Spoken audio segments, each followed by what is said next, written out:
자, 이번 시간에는 전사회계 2급 제 119회 지난번에 치러진 시험이었었죠. 이론 문제부터 재무회계 15문제죠. 전사회계 2급에서는 하나씩 여러분들하고 같이 한번 풀어보도록 할게요. 자, 기초 과정에서는 제가 문제를 풀어드리면서 여기 보여드리는 개정 과목을 갖다가 하나하나 그대로 보여드릴 텐데, 이 재무상태표와 손익구분은 기초 과정에서 반드시 여러분이 암기를 해 놓으셔야 되는 항목이라는 거 한번 강조를 하고요.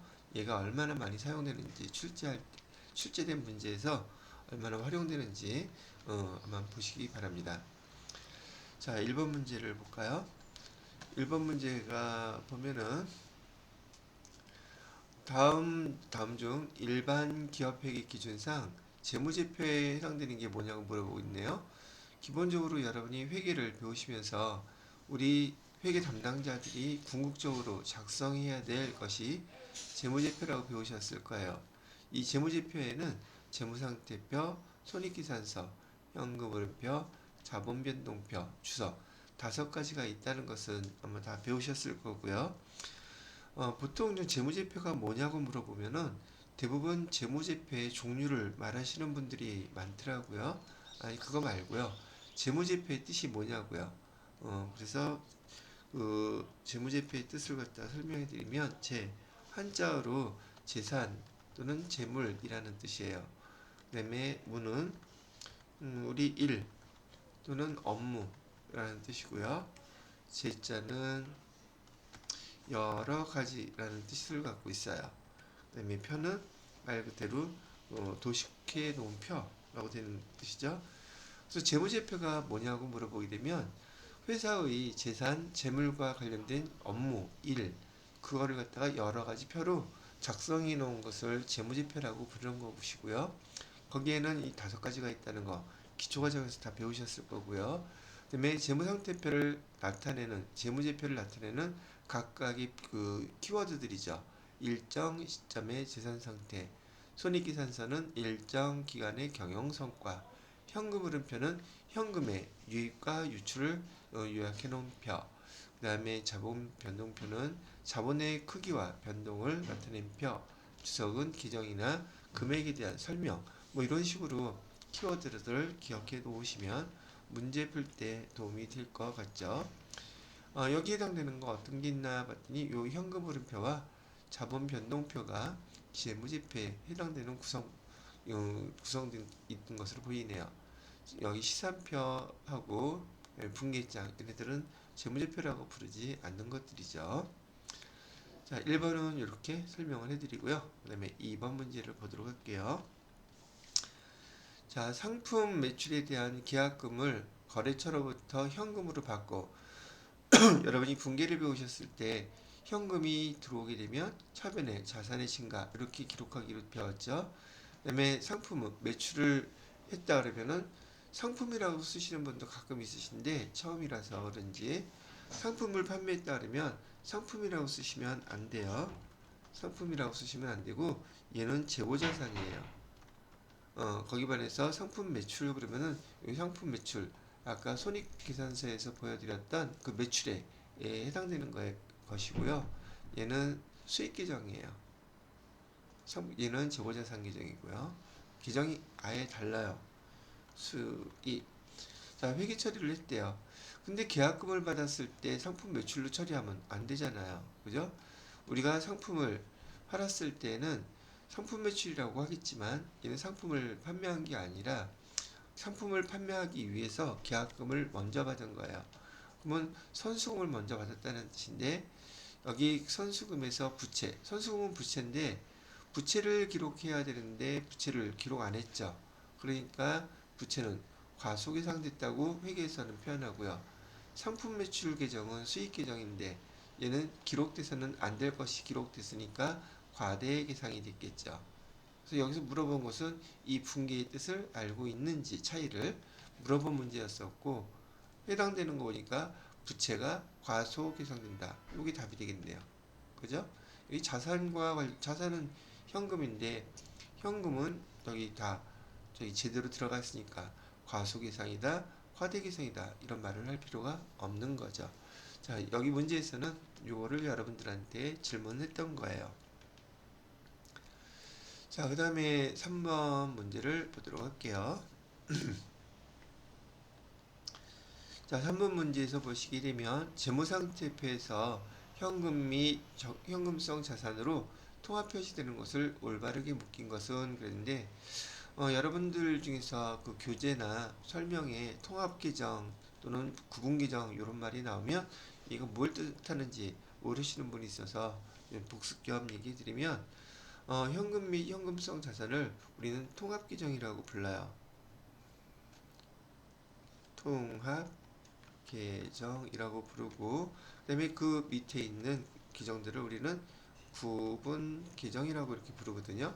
구분 계정. 이렇게 현금 및 현금성 자산을 여기 현금, 당좌예금, 보통예금, 현금성 자산으로 구분을 해놨다는 뜻이고 반대로 얘기하면 이 네 가지의 계정을 통합해서 현금 및 현금성 자산이라고 부른다 이런 뜻을 갖고 있어요. 자, 그러면 여기서 여기 현금 및 현금성 자산으로 구성된 것을 보게 되면 기억에 경기은행 발행 자기합수표라면 타인이 발행한 자기합수표 또는 타인이 발행한 당좌수표는 우리 입장에서는 현금에 해당되죠. 그리고 복습 겸 이 회계에서 우리는 현금을 우선 두 가지로 구분해서 현금이라고 불러요. 일반적으로는 현금 그러면 현금, 현찰 이렇게 부르잖아요. 즉 얘네들은 통화를 얘기하는 거예요. 통화란 배우셨던 것처럼 우리 지폐나 또는 주화, 동전이 있죠.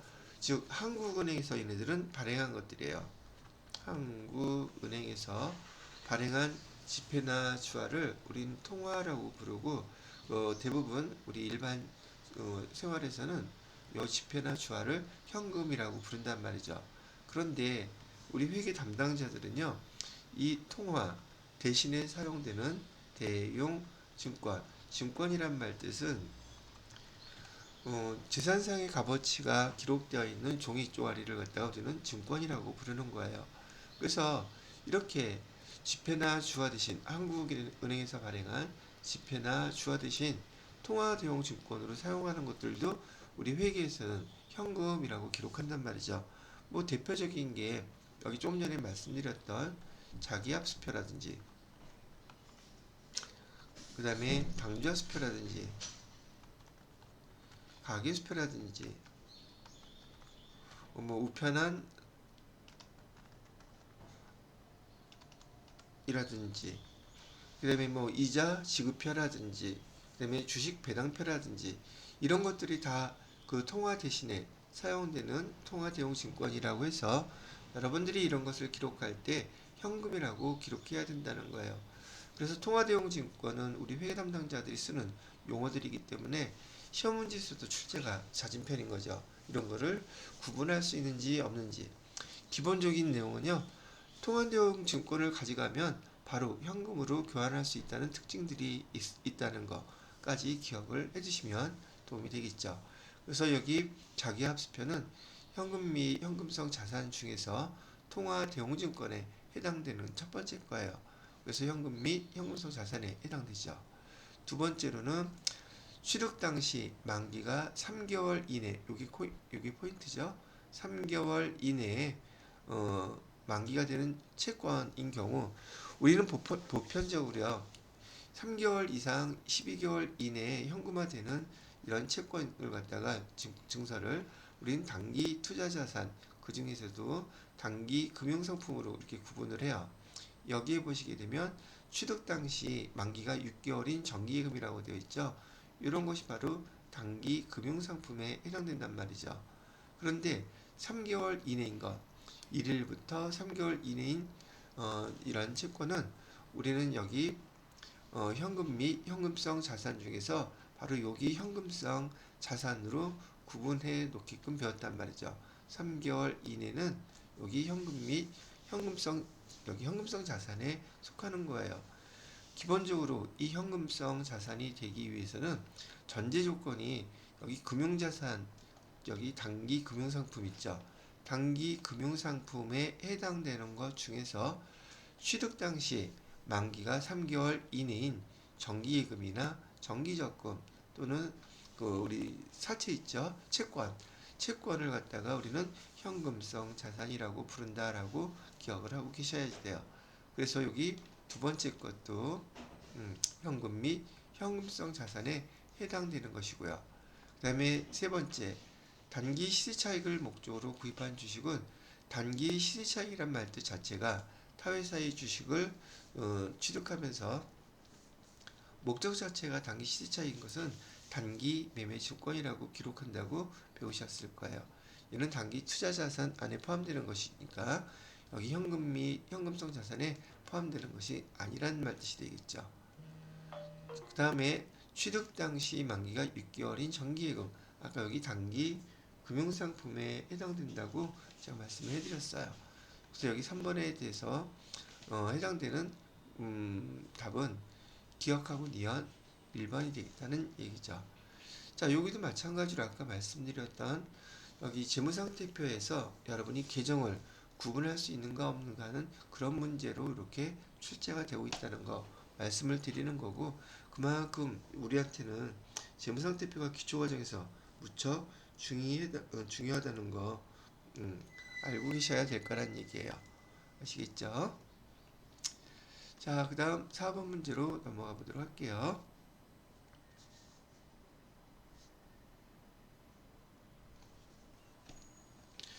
자, 4번 문제를 보시게 되면 자, 회사의 그 재산 상태가 다음과 같은 경우 자산 총액을 물어보고 있네요. 재산 상태라고 하니까 재무 상태표를 뜻하는 거구나 라고 생각하실 수 있으실 거고요. 여기 주어진 자료를 보시게 되면 자본금 20만원, 자본금 20만원은 재무상태표에서 자본금 20만원 이렇게 표시가 되어 있죠.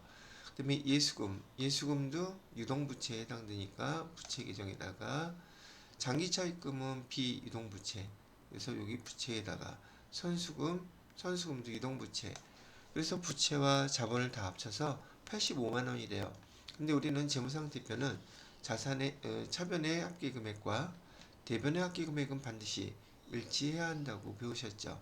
그러니 자산의 합계금액은 부채와 자본을 합한 금액의 그 금액과 무엇이 됐던 똑같아야 되겠죠. 문제에서 자산의 총액이 얼마냐고 물어봤으니 85만원이라고 이렇게 답하면 되는 문제가 되는 거죠. 이 문제 또한 그 계정을 물어보고 있죠. 계정 구분하는 것이 기초학습 단계에서 정말 중요한 파트라는 걸 다시 보여드리고 있는 거예요. 자, 그 다음에 5번 문제를 보도록 할게요. 5번 문제에서는 재고자산의 단가 결정 방법 중에 계속해서 물가가 상승하는 상황에서 기말재고 금액이 큰 것부터 순서대로 나열한 것은 그랬고요.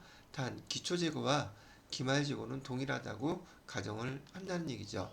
우리가 상품 총계정원장 상품 계정에서 여기 기초재고와 기말재고는 다 동일하다고 가정하고 요 관계를 물어보는 거였었어요. 우리가 기말 재고자산의 금액을 결정하기 위해서는 여기 수량과 그 다음에 금액을 알아야지, 수량 곱하기 금액 해야지 기말 재고자산의 금액을 계산할 수가 있죠. 그래서 여러분이 이걸 배우셨을 때 재고자산의 수량을 결정하는 방법에는 계속기록법, 실질재고조사법, 혼합법이 있다는 거 배우셨고요. 금액을 결정하는 그 방법에는 우리 재무회계에서 가장 정확하다고 하는 개별법은 제일 정확하기는 하지만 개별법을 적용하기 위해서는 많은 비용이 발생한다는 단점을 갖고 있다고 했어요. 그래서 대부분의 기업들은요, 이렇게 선입선출법, 이동평균법, 총평균법, 후입선출법 요 방법을 선택해서 사용하게 되는데, 이 선택하는 이 네 가지 방법은 전제 조건이 있어요. 전제 조건이 뭐냐면 물가는 시간이 지날수록 계속 상승한다는 전반적인 조건이죠. 물가 상승은 인플레이션이라고도 부르고요. 그래서 물가가 계속 상승한다는 전제 조건 하에서 선입선출법, 이동평균법, 총평균법, 후입선출법을 사용하는 거예요. 그리고 그 회계 우리 배우는 입장에서요. 여기 회계 용어로 이동평균법과 총평균법 이 두 가지를 갖다가 묶어가지고 우리는 가중평균법이라고도 불러요. 가중평균법이라고도 부르고 또는 평균법이라고도 부르니까 참고로 이렇게 불린다는 용어도 알아두시면 되겠죠. 그리고 지금 기억하실 것은 선입선출법, 이동평균법 다 해서 기말재고 금액이 계산되는 것을 수업 시간에는 다 설명을 해드렸지만 결과론적으로 이 기말재고가 가장 큰 것이 바로 선입선출법이라는 거 요거를 결과론적으로 꼭 기억하셔야 됩니다 라고 얘기를 해드렸어요. 기말재고 금액이 가장 크게 계산되는 방법은 선입선출법이고요. 반대로 기말재고 금액이 가장 적게 계산되는 방법은 후입선출법이에요. 그래서 이 관계를 통해서 시험 문제에서는 반대로 이렇게도 물어볼 수 있다고 했었죠. 기말재고가 가장 큰 방법이라는 것은 반대로 매출원가가 가장 작은 방법이기도 하다는 뜻이죠. 그죠? 매출원가가 가장 작은 방법은 선입선출법이고 매출원가가 가장 크게 계산되는 방법이 후입선출법이라는 것도 같이 꼭 기억을 해주시면 좋겠습니다. 라고 얘기를 해드렸던 거예요. 자, 그래서 여러분들이 여기 순서대로 제가 써놓은 데에는 그 이유가 있는데 선입선출법, 그 다음에 요 순서대로 기말 재고 금액이 가장 큰 그 계산 방법이다. 금액 결정 방법이다라는 걸 기억하시라고 요 순서대로 해놓은 거예요. 따라서 지금 여기에서 문제 물어본 거 기말 재고 금액이 가장 큰 거는 선입선출법이고 그 다음에 중간에 있는 이동평균법 그 다음에 후입선출법 순서로 재고 금액이 가장 큰 거고 반대로 하게 되면 매출원가가 가장 큰 것은 후입선출법 그 다음에 이동평균법 선입선출법이 된다는 것도 요 문제 하나로 정리를 해두시면 좋을 것 같아요. 됐죠? 자, 그 다음에 6번 문제를 보도록 할게요. 자, 6번 문제는 선급금 계정에서 5월 4일에 거래에 대한 설명으로 옳은 것은 그랬는데 지금 선급금은 자산 계정이에요. 얘가 자산 계정인지를 알아야지 이 문제가 풀리겠죠. 이해가 될 것이고요. 자산 계정이고요. 자산 계정은 차변이 증가를 나타내는 것이고요. 대변은 감소를 나타낸다고 여러분이 알고 계실 거예요. 얘는 차변은 증가, 대변은 감소. 이 총계정원장을 작성하는 방법은 회계상의 거래를 우리가 분기한 것을 총계정원장에 전기하고 회계 원리 시간에 배웠던 과정이긴 한데 얘를 충분히 연습을 하지 않으시면 우리 회계 담당자들이 총계정원장을 볼 줄 모르면 이 문제가 커지죠. 그래서 회계상 거래를 분기를 하고 분기장에다 분기하고 분기한 것을 총계정원장에다가 전기를 한다 그랬어요. 이렇게 전기를 했던 결과가 이렇게 나타난 거거든요. 그러니 총계정원장을 보시고서 어떤 거래가 있었는지 여러분이 판단을 하실 수 있으셔야지 돼요. 반대로 총계정원장을 보고 분계를 하고 분계를 한 것을 보고 회계상의 거래를 추정할 수 있는 이 단계가 우리 회계 담당자들한테는 아주 중요한 단계란 말이죠. 그래서 혹시 이 부분이 본인이 약하다 생각하시는 분이 있으시면 제 재생 목록에 보시게 되면 회계 원리 설명을 해놓은 게 있어요. 요거 한 3-40분만 공부를 하시면 요 되는 과정을 여러분이 잘 이해하실 수 있을 테니 참고하셔서 보시면 되겠습니다. 자, 그러면 5월 4일 거래를 물어봤으니 이 5월 4일을 갖다가 보게 되면 선급금이 이 계정 총계정원장의 선급금 계정이 주인인 계정이에요. 선급금이 10만원 금액을 먼저 보세요. 선급금이 차변에 10만원 증가했다. 분기를 하게 되면 선급금이 차변에 10만원 증가했다. 이렇게 기록을 하시고요. 얘 앞에 있는 현금이라는 계정은 반대 계정을 참고로 이렇게 차변에 있는 여기다 쓰면 헷갈리겠죠? 이렇게 대변에다가 상대편 계정을 써놓는 거거든요. 대변에다가 현금 이렇게 해주시면 총 계정 원장에 있는 이 거래 내용을 우리가 분기로 이렇게 나타낸 거예요. 이 분기를 보시게 되면 선급금이라는 자산이 증가하고 대신에 현금을 지급했죠. 그러면 우리가 현금을 지급한 이유는 물건을 갖다가 사기로 하고 계약금을 지급했다. 이렇게 추정을 할 수가 있는 거죠. 그럼 여기서 해당되는 것은 어떤 것이 될까? 상품 주문하고 계약금을 지급했다. 바로 이 첫 번째 문제가 된다는 얘기예요. 요게 회계상의 거래였던 것이죠. 자, 이번에 참고로 여러분 여기 6월 6일 거래도 한번 보시라고 제가 분기를 해드려 볼게요. 자, 선급금이 감소를 했어요. 자, 계정 얘는 나중에 보라 그랬고 금액이 중요해요. 선급금이 감소했다. 그러면 선급금이 감소했다 그러면 대변에다가 선급금에서 10만원 이렇게 기록을 해주시면 되겠고, 이 상품 계정은 반대편 계정, 상대편 계정이라 그랬어요. 그러면 여기에다가 차변에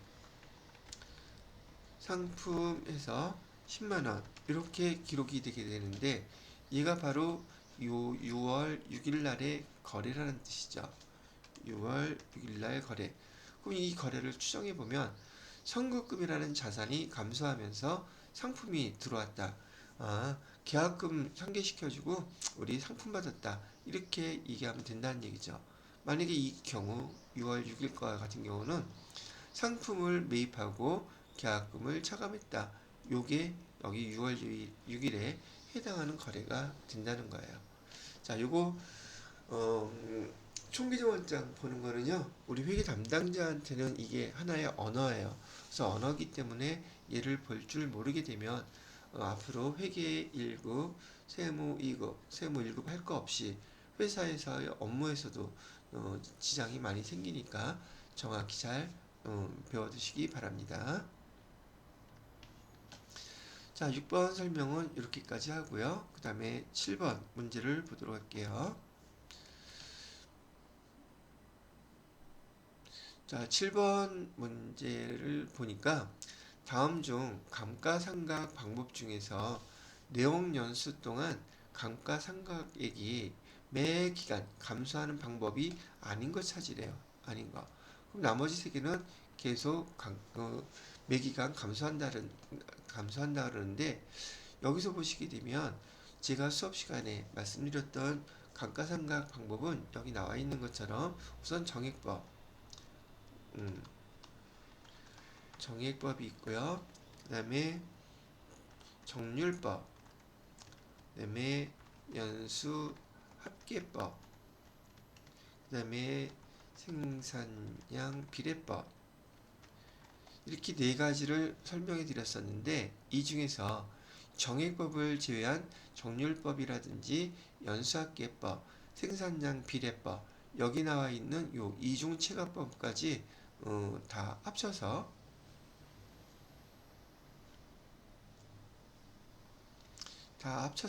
요거까지 합쳐서요, 우리는 뭐라고 부르냐면 이를 가중평균법이라고도 부르고요. 가속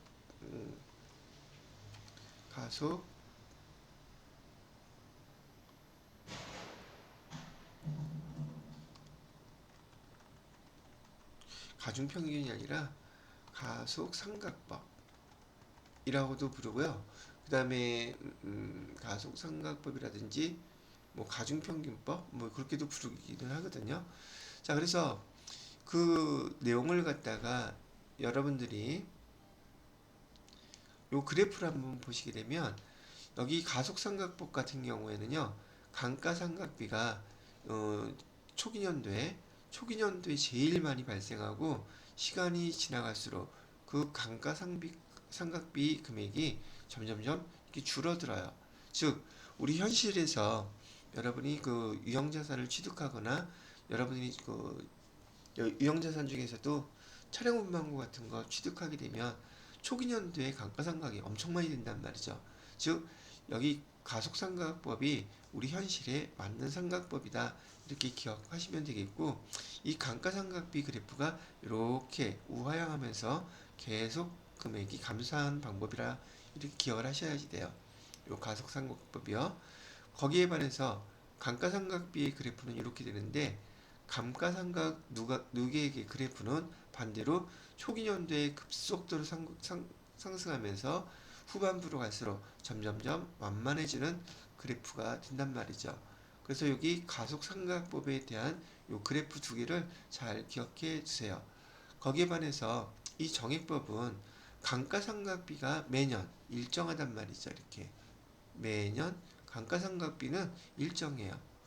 그리고 감가상각 누계액의 그래프는 요 똑같은 금액들이 계속 누계되기 때문에 우상향으로 이렇게 직선인 그래프를 그리게 된단 말이죠. 그래서 정액법과 이 가속상각법의 그래프를 갖다가 이해하신다면 내용연수 동안 감가상각액이 매 기간 감소하는 방법이 아닌 것은, 여기에서 해당되는 것은 여기 정액법 2번이 해당된다고 얘기를 해드리는 거죠. 아시겠죠? 자, 이렇게 7번까지 설명을 해드렸고요. 그 다음 8번을 보도록 하죠.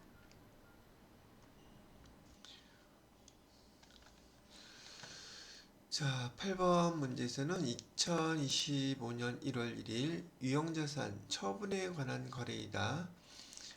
거래 이후 유형자산 처분 손익금액을 계산하면 얼마입니까? 라고 물어보고 있죠. 자, 유형자산과 관련돼서는 여러분들이 유형자산의 목적, 유형자산은 사업 목적으로, 사용 목적으로 사는 것이에요. 그 다음에 사용 목적을 갖다가 영업용으로 취득했다 또는 업무용으로 취득했다, 이런 용어가 나오게 되면 아, 유형자산이구나 라고 여러분이 그 유형자산을 떠올리셔야 되고요. 유형자산의 종류에는 토지, 건물, 차량 운반구, 비품, 기계장치, 여러분이 처음 배우셨던 건설 중인 자산도 유형자산의 한 계정이라는 거 기억해 두시고요. 유형자산 기본적으로 사용 목적과 종류를 알았다면 회사에서 이 유형자산을 사용하면서 발생하는 그 취득 과정에서의 부대 비용을 취득하는 자산명으로 기록해야 된다고 하는 취득 과정을 여러분이 아셔야지 되고요. 두 번째로는 이 유형자산을 취득하고 난 다음에 사용 과정에서 발생하는 비용들, 지출들을 자본적 지출인지 수익적 지출인지를 구분하실 줄 알아야 돼요. 그 다음에 사용 과정에서 매년 감가상각비가 발생하게 되는데, 감가상각 그 방법, 이 네 가지 조금 전에 했었죠. 정액법, 정률법, 연수합계법, 생산량 비례법, 이런 것들을 아셔야 되고, 마지막으로 회사에서 이런 유형자산을 사용하다가 처분하게 되면 처분하는 과정에서의 회계 처리를 정확히 알고 계셔야지 돼요. 지금 회계 2급에서는 이 처분 과정에 대해서는요, 문제에서 보시게 되면 업무용 트럭 900만 원에 처분했다고 얘기가 나오죠. 대금은 자기압수표 현금으로 받았다는 얘기고요. 그 다음에 업무용 트럭의 취득원가 1000만 원이며 장부 금액은 680만 원이다. 자료를 이렇게 다 가르쳐줘요. 그러면 여러분이 여기서 메모를 해서 기록할 것은 취득가액은 얼마짜리인지, 그 다음에 여기서 장부 금액을 가르쳐줬어요. 장부 금액은 뭘 뜻하는 것인지, 취득가액, 업무용 트럭을 1000만 원에 취득했는데 우리가 사용하면서 감가상각을 했기 때문에 그 감가상각했던 그 합계 금액이 지금 320만 원이라는 얘기예요. 그 결과로 우리가 지금 예상하기에, 추정하기에 이 트럭의 값은 680만 원이라고 예상을 하고 있는 거죠. 지금 여기 문제에서는 취득가액과 여기 장부가액 두 가지만 가르쳐 줬단 말이에요. 취득가액에서 감가상각 누계액을 뺀 금액이 장부가액이라고 알고 계셨다면 역으로 계산해서 감가상각 누계액은 320만 원이라고 여러분이 계산하실 수 있었다는 뜻이죠. 그래서 바로 이 장부금액, 이 장부가액과 우리가 처분하는 금액, 요 두 가지를 비교해서 우리가 예상했던 것보다 더 많이 받게 되면 여기 220만 원이 바로 유형자산 처분 이익이 되는 것이고, 우리 장부가액보다 적은 금액으로 매각했다 그러면 유형자산 처분 손실이 발생하는 거라는 얘기죠. 그럼 문제에서는 요 장부가액과 처분되는 금액 두 개만 비교하는 걸 알았었더라면 여기 장부금액과 처분하는 금액의 이 차이가 유형자산 처분 이익이 있구나 라고 여러분이 판단하실 수 있었다는 문제죠. 그래서 유형자산 처분 이익은 220만 원이에요. 이렇게 답을 하는 문제였던 거예요. 자, 그런데 이 유형자산 처분 문제는 여러분이 회사에서 실무 업무에서 회사에서는 아주 흔하게 발생하는 그런 상황인지라 여러분들이 회계 처리도 정확하게 잘 해 두셔야 될 텐데, 회계 1급부터는 이렇게 실제로 회계 처리하는 문제가 출제가 된단 말이죠. 자, 그랬을 때 여러분이 알아야 될 거는 이렇게 항상 먼저 이 모양을 만들어 두셔야지 돼요. 그래서 미리 유형자산 처분이익인지 유형자산 처분 손실인지도 미리 계산을 해 놓고 그 다음에 회계 처리를 하는 거예요. 유형자산 처분 문제에 대해서는요, 지금 취득가액, 유형자산을 처분하는 거니까 이 취득가액이 업무용 트럭이라 그러면 차량 운반구가 되겠죠. 유형자산의 처분 문제는 다 회계 처리가 방법이 같습니다. 그리고 취득원가, 감가상각누계, 그 다음에 장부가액 이런 것들을 가르쳐 준단 말이죠. 그럼 유형자산을 처분해서 없애야 되니까 그게 차량 운반구가 됐던 유형자산이 됐던 여기 1번은 무조건 대변으로 여기 유형자산을 없애주셔야 된다는 얘기죠. 그 다음에 두 번째로는 이 유형자산에 따르는 비용 처리했던 감가상각누계액은 차변으로 이렇게 1번, 2번 순서대로 얘부터 없애주셔야지 돼요. 취득가액과 감가상각누계액의 차이가 바로 이 장부가액이기 때문에 장부가액은 기록하지 않습니다. 자, 그리고 그 결과로 우리가 받은 돈 또는 받을 돈, 현금을 받았다면 현금, 근데 아직 다음번에 받는다면 미수금으로 이게 회계 처리를 해야 될 세 번째가 되는 거예요. 그리고 이렇게 처리해 놓고 난 다음에 마지막으로 차변의 합계 금액과 대변의 합계 금액을 비교해서 우리가 미리 알고 있었던 유형자산 처분이 이 금액이 맨 마지막에 들어가게 되면은 정확하게 분계를 잘 하신 거라고 판단하실 수 있다는 거죠. 유형자산 처분 문제는 반드시 이 모양을 숙지하시고 계셔야지만이 틀리지 않고 정확하게 분계를 잘 하실 수 있어요. 안 그러면 유형자산 처분 문제에 대한 분계가 되게 복잡하고 어렵다고 생각하실 수 있는 경우가 많다는 얘기죠. 자, 이렇게까지 설명을 해드렸고, 그 다음 9번 문제를 보도록 할게요.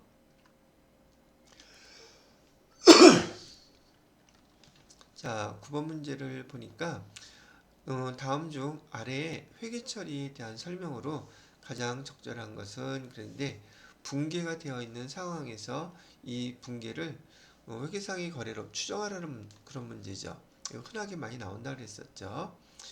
자, 상품은 재고자산 계정이죠. 자산 계정이고 상품이 차변에 왔다는 것은 2천만 원만큼 증가가 됐다는 뜻이에요. 그럼 상품이 증가하는 경우가 언제 있겠습니까? 상품을 구입했을 때겠죠. 그래서 상품을 구입하고 현금 2천만 원을 수령하였다. 현금이 들어온 게 아니라 우리 분기는요, 기브앤테이크예요.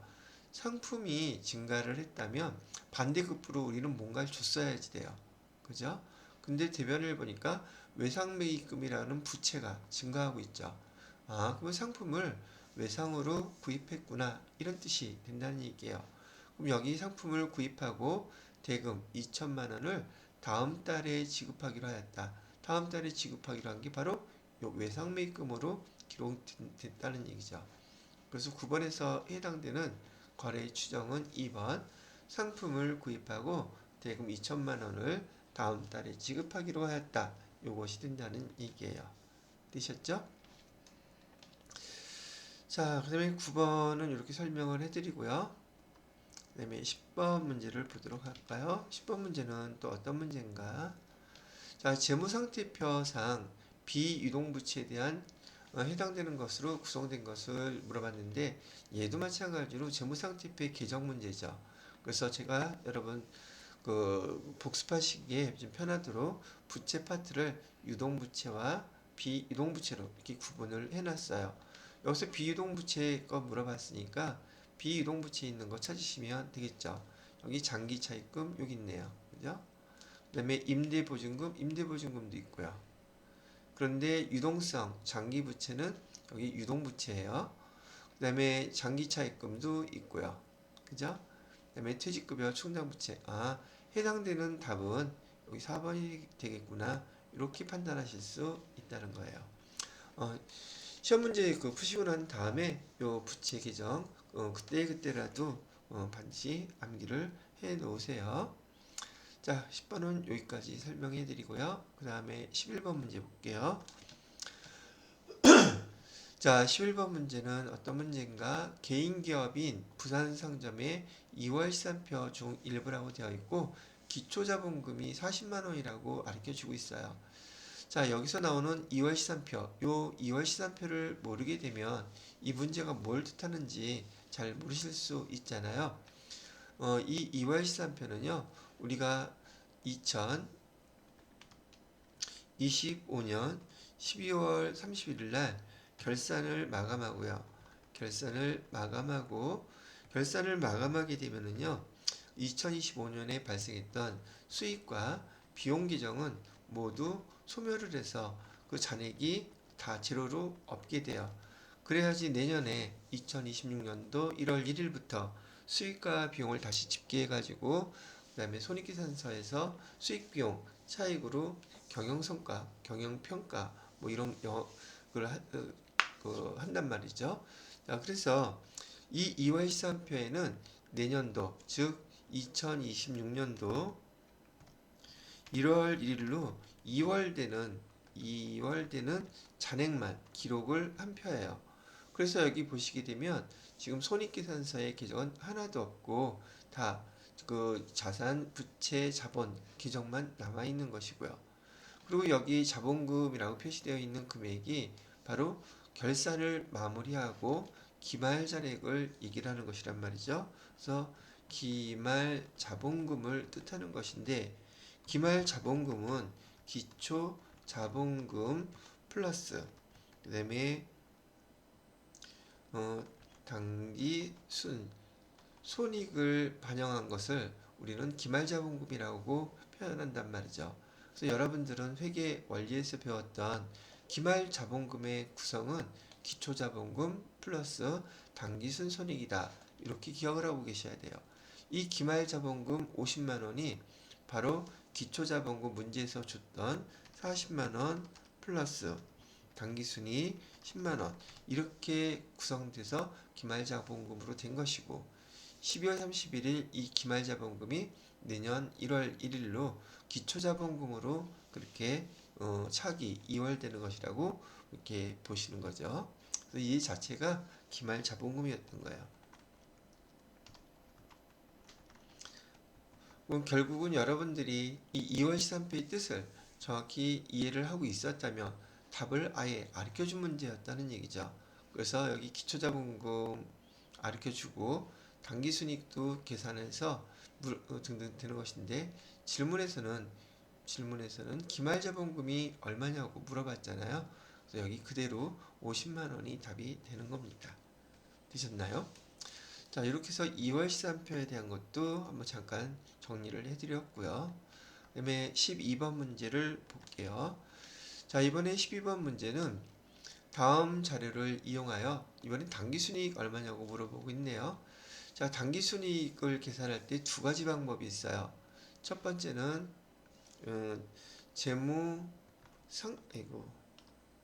재무상태표를 기준으로 해서 기초 자본하고 얘가 어떻게 1년 동안 유지됐는지 기말 자본을 비교해서 그 차액이 당기순이익이에요.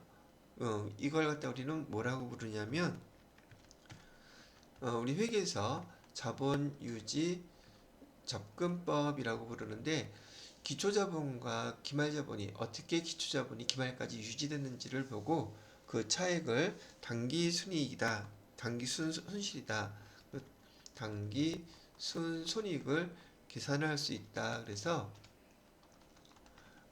자본유지 접근법이라고 부른답니다. 또 하나는요, 손익계산서에서 수익에서 비용을 뭐 정확히 얘기한다면 1년 동안 발생했던 총 수익에서 총 비용을 빼서 단기 순이익이 얼마인지를 알아내는 거죠. 요걸 갖다 우리는 뭐라고 부르냐면 우리가 거래 접근법이라고 회계에서 그 용어를 사용하는데, 결과론적으로 여기 단기 순손익을 알아내는 방법은 자본유지 접근법과 거래 접근법 두 가지가 있다. 자본유지 접근법은 기초자본에서 기말자본이 어떻게 됐는지를 비교해보는 방법. 또 하나는 손익계산서 총 수익에서 총 비용을 뺐을 때 얼마인지 알아내는 방법. 두 가지가 있는데요. 여기 문제 보기에서 자료를 보니까 기초자본을 가르쳐줬어요. 기초자본은 30만원. 그럼 총계정 원장식으로 만들어서 우리 재무상태표를 그려보게 되면 기초자본은 30만원. 그 다음에 판관비 11만원이라고 되어 있죠. 판관비는 요게 11만원. 그 다음에 매출 총이익은 25만원. 그래서 손익계산서에서는 영업이익까지 계산을 해냈어요. 근데 당기순이익까지는 물음표, 아직은 모르겠죠. 자, 그 다음에 기말자본은 46만원. 그러면 기말재무상태표에서 46만원 이렇게 가르쳐줬죠. 그럼 당기순이익인지 당기순손실인지 우리가 알 수 있는 방법은 여기서 손익계산서상에서는 영업이익까지밖에 알 수가 없었고, 여기 기초자본과 기말자본이 어떻게 구성되는지를 보니까 조금 전에도 말씀드렸지만 기말자본은요, 기초자본 플러스 단기 순손익이에요. 그러면 기초자본이 여기서 30만원이었기 때문에 단기 순손익은 16만원이었겠구나. 여러분이 이렇게 계산을 하실 수 있다는 문제죠. 그죠? 문제 내용은 여러분이 이 내용을 갖다가 알고 배경지식으로 알고 계셨다면 아주 금방 쉽게 찾을 수 있었던 문제가 되는 거죠. 그래서 여기 해당되는 답은 2번이 되고, 여기 지금 판관비와 매출 총이익을 여기도 아까 우리가 문제 시작하면서 제가 제일 처음에 꼭 암기하셔야 됩니다 라고 얘기했던 거 하나였었죠. 이렇게 사용이 되는 거예요. 자, 그래서 이렇게 12번 문제도 한번 다시 설명을 드려봤고요. 기말자본은 기초자본과 단기순이익, 순손익이 합계금액이라는 거 잘 기억하고 계셔야지 돼요. 자, 그 다음에 13번 문제를 보니까 13번 문제는 다음 중 결산 시 손익계정으로 마감하는 계정 과목에 해당되지 않는 것은, 이건 손익계산서 계정 아닌 걸 찾으라는 문제네요. 이자 수익은 수익계정, 얘는 영업 외 비용의 수익에 해당되는 것이고, 임차료 접대비, 요는 판관비에 해당되는 비용의 계정이죠. 미수금은 재무상태표에서 우리 자산 계정이었었어요. 기타 자산에 해당되는 항목이죠. 자, 봐요. 여러분들한테 지금 회계이급에서 물어보는 대부분의 것들은 이렇게 계정에 대한 것들을 물어보기 때문에 기초 배우실 때 재무상태표의 계정과 손익계산서의 계정을 잘 암기해 놓으셔야 된다고 말씀드리는 거예요. 그게 바탕이 돼야지 회계 1급도 배우실 수 있는 것이지, 재무상태표 계정이나 손익계산서 계정을 정확히 구분하실 수 없게 되면 이 문제는 풀기가 많이 어려워져요. 급수가 올라갈수록. 물론 자격증도 자격증이지만 회사에서 업무 보는데 애로사항이 엄청 많아진단 말이죠. 그러니까 여러분이 회계 공부를 하시려고 한다면 꼭 암기를 해두시기 바랍니다. 이거 나 혼자 암기하는 게 힘들어요 하시는 분들은 제가 회계 원리 파트에 아까 처음에 보여드렸던 그 재무상태표 있죠? 재무상태표 계정 구성과 그 내용을 자세히 설명을 해냈어요. 자세히 설명을 해 놓았으니까 그리고 한 40분 정도 그 동영상이 되어 있을 텐데 앞에 부분 그 재무상태표라고 되어 있는 파트를 갖다가 보시게 되면 아마 그 규정들 전체 암기하는데 좀 많이 도움이 되실 거예요. 필요하신 분들은 여기 회계원리 파트에서 그 재무상태표의 계정 구성, 그다음에 그 내용 그런 것들을 한번 복습을 해보시기를 권합니다. 자, 여기까지 해서 13번 문제 풀어봤고요. 그 다음에 이제 14번 문제를 보도록 할게요. 14번 문제는 다음의 자료가 설명하는 내용의 개념으로 올바른 것은 그런데 가로는 상품 또는 제품 상품 용역 판매 활동 기업의 관리 활동에서 발생하는 비용이래요. 요거는 판관비 판매비 및 일반 관리비 약자가 판관비인데 바로 여기 손익구분에서 판관비를 뜻하는 내용이네요. 매출원가에 속하지 아니하는 매출원가에는 당연히 속하지 않겠죠. 여기 판관비이기 때문에 모든 영업비용을 얘기다. 영업과 관련된 비용, 영업과 관련된 그 비용들을 우리는 뭐라고 부른다? 판관비라고 부르는 거예요. 그래서 판매비와 관리비라고도 부르고요. 정식 명칭은 여기서 써 있는 거대로요. 보통 판매비 및 일반 관리비라고 쓰고요. 이를 갖다가 줄여서 많이 들으셨겠지만 판관비라고 이렇게 우리가 사용하고 있는 겁니다. 되셨지요? 됐어요. 그 다음에 15번 문제를 보시게 되면은 다음의 거래 중 당기순이익을 감소시키는 거래로 옳은 것은 그랬는데 당기 순이익을 감소시키는 것은 비용이 증가하는 거래이거나 수익이 감소하는 거래를 찾으셔야지 당기순이익을 감소시키는 거래로 볼 수 있다는 뜻이겠죠. 그래서 1번에 보기에 보시게 되면 기말에 대손충당금 잔액이 부족해서 추가로 30만원을 설정하였다.